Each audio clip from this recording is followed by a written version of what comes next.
शिंदेच्या शिवसेनेचे पालघरचे पदाधिकारी अशोक धोंडी यांची कार गुजरातमधील बंदखाणीत सापडली। धोंडी यांची कार पाण्यातून बाहेर काढली जाणार। धोंडींचा घातपात झाला असण्याची शक्यता।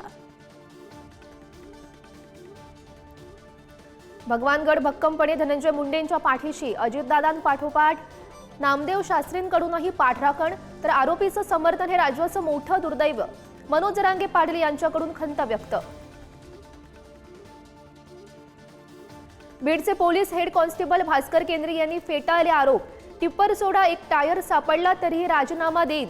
केंद्रेंचं आमदार भास्कर जाधव यांना आव्हान, तर केंद्रे आणि सदावर्तींची ऑडिओ क्लिप देखील व्हायरल। संतोष देशमुख हत्या प्रकरणातील आरोपी सुदर्शन गुलेला 14 दिवसांची न्यायालयीन कोठडी। पुन्हा पोलीस कोठडी मागण्याचा अधिकार अबाधित ठेवून विशेष मोकोका कोर्टाचा निर्णय।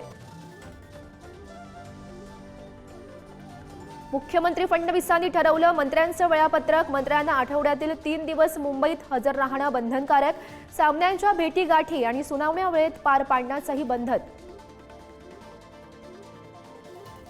कोकणात ठाकरेंच्या शिवसेनेला धक्का। राजापूरचे माजी आमदार राजन साळवी हे भाजपाच्या वाटेवर। 2 ते 3 दिवसात फडणवीस यांची भेट घेऊन भाजपामध्ये पक्षप्रवेश करण्याची शक्यता।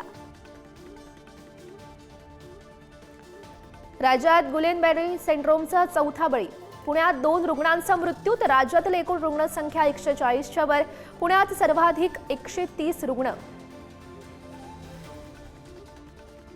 मध्यान्ह भोजनात 12 नव्या पाककृतींचा समावेश। आता शालेय विद्यार्थ्यांना मिळणार व्हेज पुलाव, मसाले भात, मटार पुलाव, गोड खिचडी आणि नाचणी सत्व।